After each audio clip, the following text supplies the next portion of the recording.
విగ్రహానికి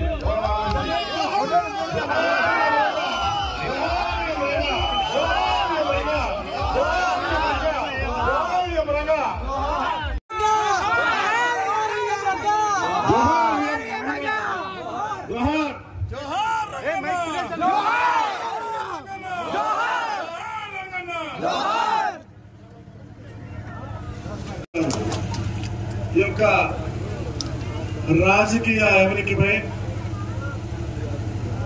తనదైన ముద్ర వేసుకుని ఏదైతే పోరాటం కట్టేటువంటి కృష్ణా జిల్లాలో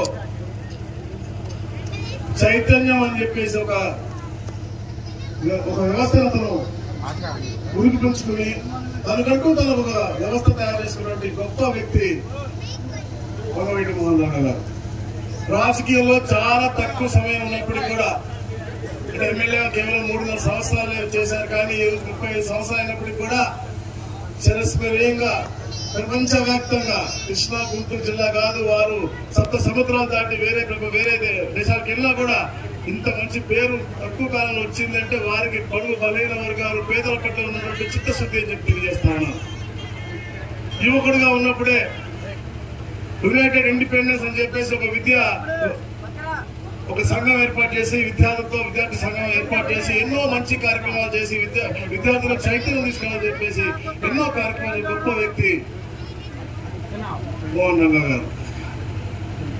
తర్వాత కాపునాడు పెట్టి అనగారిన వర్గాలందరికీ కూడా తప్పకుండా రాజ్యాధికారం తీసుకెళ్లాలి, వెనుకబడినటువంటి అందరినీ కూడా రాజ్యాధికారం వైపు తీసుకెళ్లాలని చెప్పేసి ఒక తపనతో పనిచేసినటువంటి గొప్ప వ్యక్తి. ఎవరన్నా కష్టంలో ఉండి తన దగ్గరికి వచ్చి నాకు ఇబ్బందులు ఉన్నానని తప్పకుండా అది వారికి సహాయపడాలని చెప్పేసి మంచి ఆలోచన ఉన్నటువంటి గొప్ప వ్యక్తి మోహన్ రంగా గారు. తప్పకుండా ఆయన ఆశయాలందరినీ కూడా ముందుకు తీసుకెళ్లే బాధ్యత ఈ రోజు మన తర్వాత యువత కూడా చాలా ఉంది. ఎందుకంటే వారి ఆశయ సాధన కోసమే ఈ రోజు కూడా పవన్ కళ్యాణ్ గారు కానీ చంద్రబాబు నాయుడు గారు సంయుక్తంగా చెప్తా ఉన్నారు. ఇప్పుడు రేపల్లి రామారావు గారు చెప్పారు, చాలా చక్కగా వివరించారు. ఎందుకంటే ఇప్పుడు ప్రభుత్వంలో ఉన్నటువంటి వైసీపీ ప్రభుత్వం కేవలం కులాలు మతాలను చిచ్చు పెట్టి తన ఉనికిని కాపాడుకుంటా ఉంది.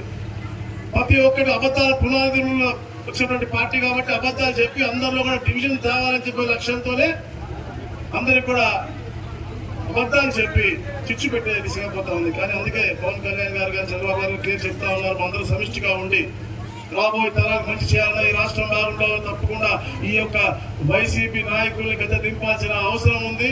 ఇలాంటి గొప్ప మనుషులకు ఆశయాలు ముందుకు తీసుకెళ్లాలంటే ఒక మంచి సంఖ్యలో ప్రభుత్వం ఉండాలి ఆలోచనతోనే ముందుకు వెళ్తా ఉన్నారు. మేము చూసాం గతంలో కూడా 2014-19 కూడా పవన్ కళ్యాణ్ చంద్రబాబు గారు సంయుక్తంగా ఉన్నప్పుడు మన ప్రాంతం ఎంత మనం అభివృద్ధి చేసుకున్నామో కూడా తప్పకుండా రాబోయే రోజుల్లో కూడా ఏదైతే ఈ గ్రామంలో కాంస విగ్రహం కూడా పెడతా ఉన్నారో వచ్చే సంవత్సరం ఇదే రోజుకి మళ్ళా గాంధీ వెంకటేశ్వరరావు గారికి ఒక సముద్ర స్థానం కలిగించుకుని వచ్చే ప్రభుత్వంలో తప్పకుండా కాంస విగ్రహం కూడా కావాల్సిన వనరులు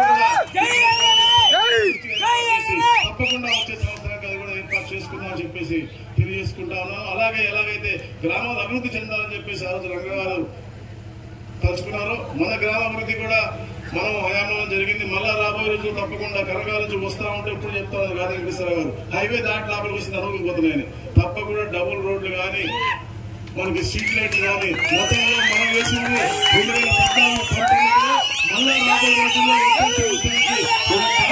పెట్టుకుని బడుగు బలహీన వర్గాలకి మెరుగైన జీవితం, రాజ్యాధికారం, అలాగే యువతకి మంచి భవిష్యత్తుకు పునాది, అలాగే ఏదైతే ఒక మంచి ఆశయంతో అయితే వంగవీటి మోహన్ రంగా గారి ఆశయాన్ని ఆదర్శంగా తీసుకుని పవన్ కళ్యాణ్ గారు కానీ చంద్రబాబు నాయుడు గారు ముందుకెళ్తా ఉన్నారు. ఆ ఎన్ని ఆశయ సాధన కోసం అందరం కూడా సమిష్టిగా పనిచేద్దామని చెప్పేసి ఇన్ని కూడా కార్యశాలకు కూడా తీసుకెళ్దామని చెప్పేసి తెలియజేసుకుంటూ ఇంత అద్భుతమైన కార్యక్రమం ఏర్పాటు చేసిన గ్రామ పెద్దలకు ఇచ్చేసిన ప్రతి ఒక్కరికి కూడా పేరు పేరున నా ఉదయపూర్వక నమస్కారాలు తెలియజేసుకుంటూ మరి ముఖ్యంగా గాది వెంకటేశ్వరరావు గారికి ప్రత్యేకంగా కృతజ్ఞతలు తెలియజేసుకుంటూ వారిని మాట్లాడాల్సిందిగా నేను కోరుతా ఉన్నాను. Thank you.